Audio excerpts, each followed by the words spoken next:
Dear students, welcome again. Today we are going to discuss about the chapter number 2, that is sexual reproduction in flowering plants.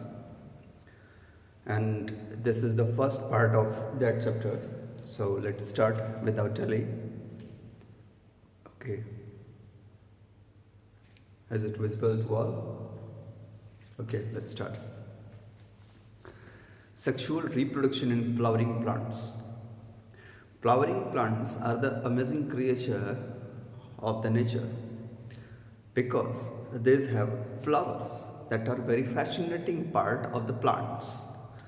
And what is the biological explanation about the flowers? Flowers are nothing but the modification of shoot. There are so many theories behind this. There are flourishing concept behind this. Flourishing hormones are there. ABC controlling genes are there.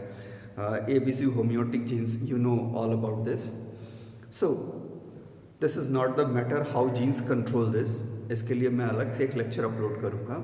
The matter is that how sexual reproduction actually takes place in the flowering plants.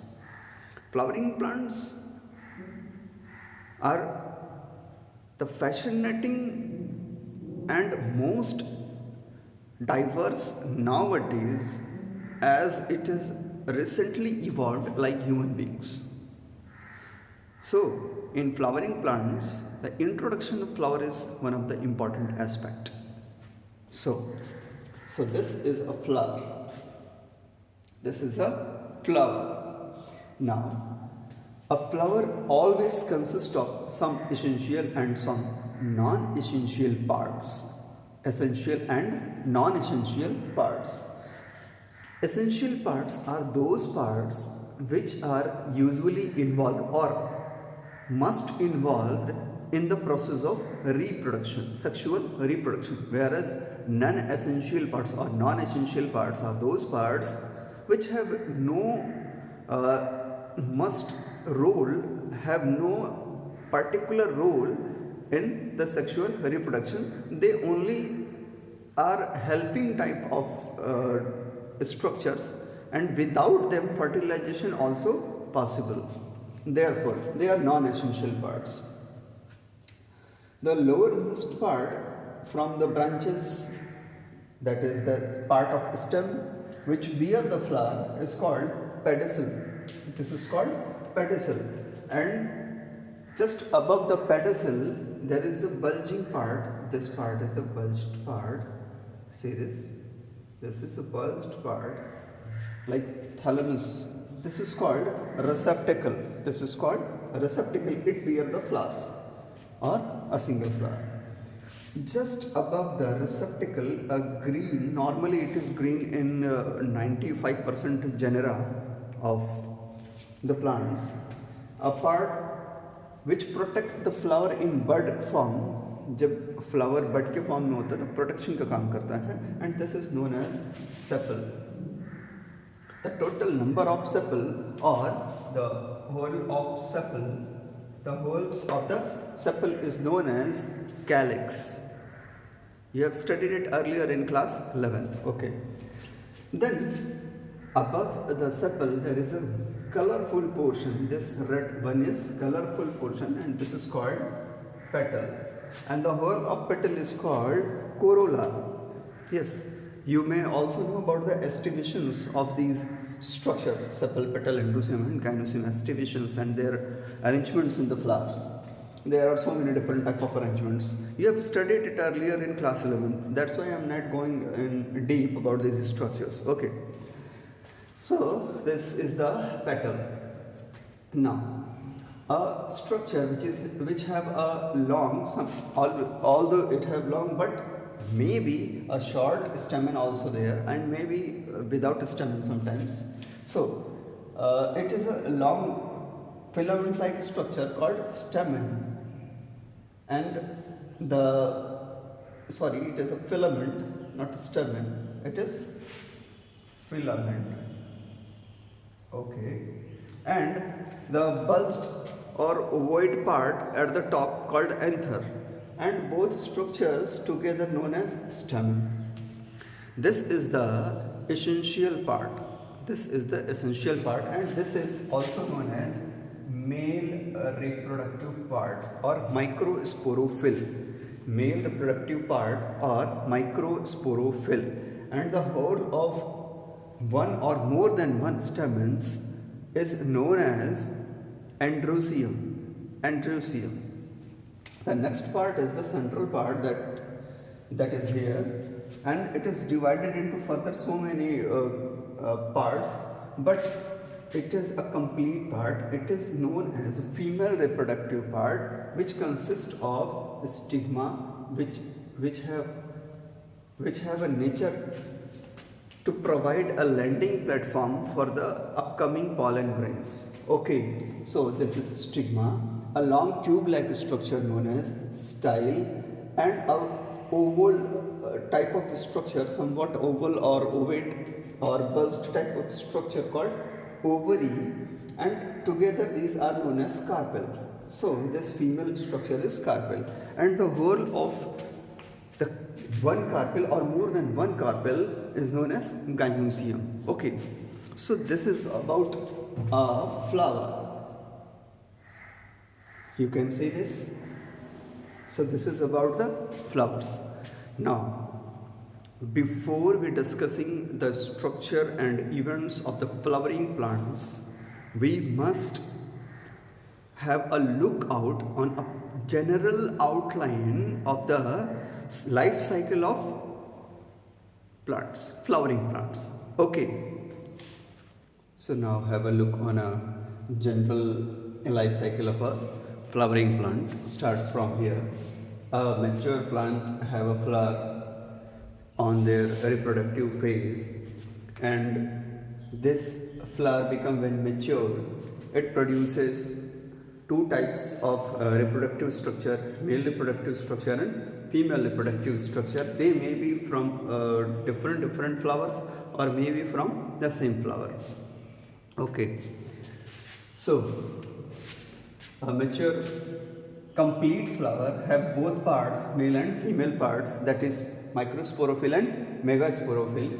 Microsporophyll, that is anther, the part of filament and anther, and megasporophyll, that is stigma, style and ovary. Inside the anther, the pollen formation takes place, and this is called microsporogenesis. The formation of male gametophyte is called microsporogenesis.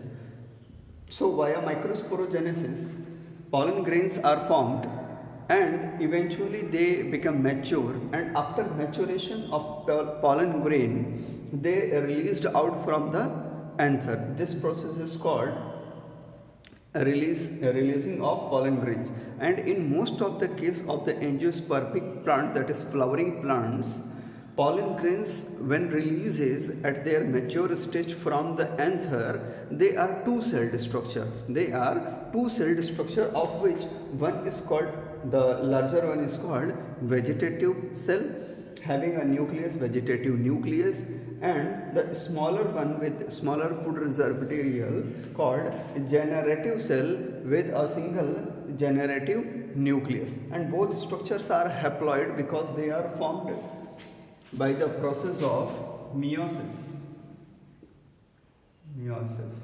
Okay, so this is the difference between asexual and sexual reproduction, क्योंकि यहाँ पे meiosis के बाद जो structure बन रहे हैं, ये स्ट्रक्चर हैप्लॉइड होते हैं और ये फिर गैमीट के फॉर्म में कन्वर्ट होते हैं. Then again they fuse and converted into a diploid structure to give rise a diploid body form.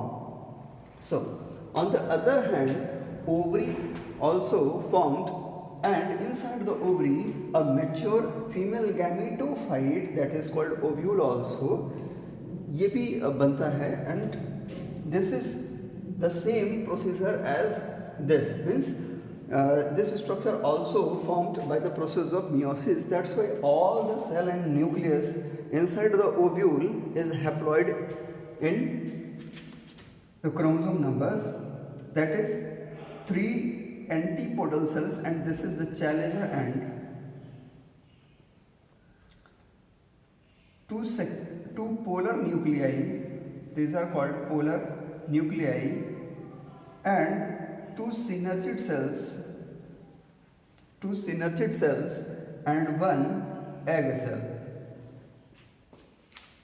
So when they are in mature state, means when the ovary is in mature state, the ovule or female gametophyte, you can say, means megasporophyll, the mature part of this one have 7 cell but 8 nuclei.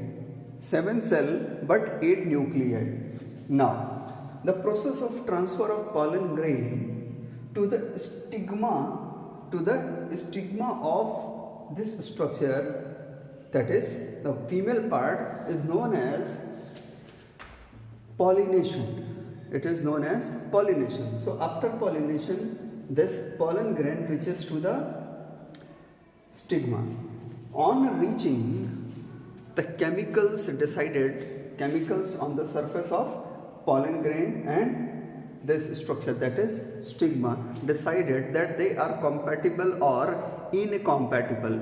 If they are incompatible, further development is not possible. If they are compatible, further development takes place. And in the further development, the very first step is to divide the generative nucleus.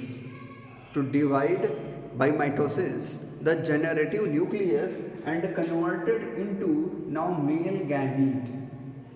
There are 2 male gametes. Now they are converted into 2 male gametes. Longitudinal lines shows male gametes.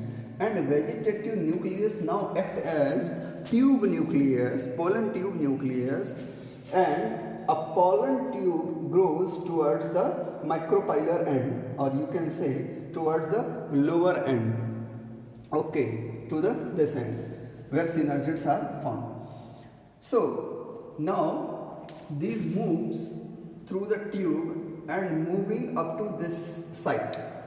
When they reaches the vegetative nucleus, that is pollen nucleus, eventually degenerate, and the other 3 cells of upper side also become degenerate. The lower 2 cells called synergid also become degenerate. Only egg cell and the polar nuclei, that is central cell, remains alive.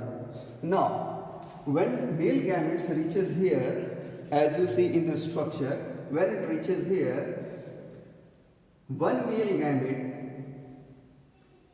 fuses with the female gamete, that is egg, the nucleus of the egg, whereas other male gamete fuses with the polar nuclei. Now they fuses to form secondary nucleus,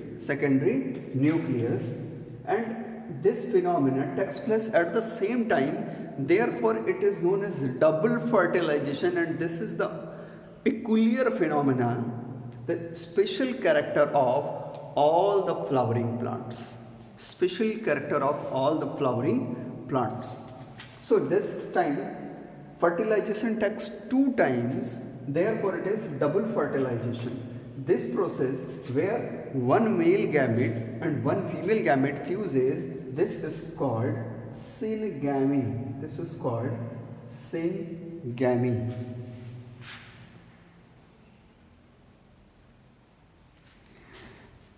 This is called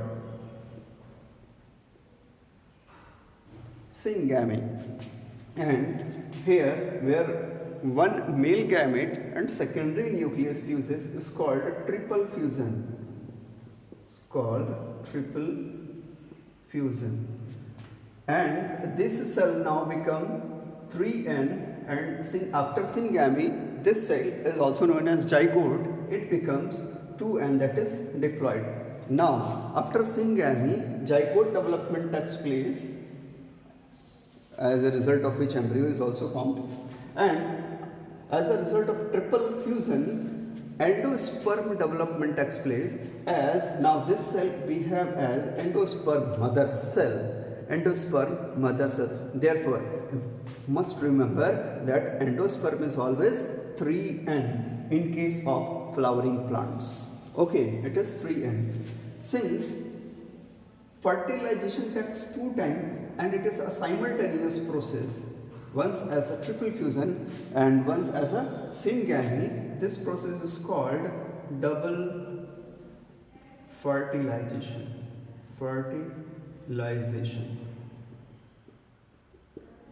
Okay, and after this the ovary converted into fruit, whereas ovule converted into seed. Now seed after germination converted into plant, and plant after maturation, when it become reproductive, produces flowers, and hence the cycle is completed in this manner. So this is a rough outline of the flowering plants life cycle. अब हम इसको detail में single structure के events को और उसके formation को पढ़ेंगे. So this is about the chapter, N outline about the chapter. Thank you very much.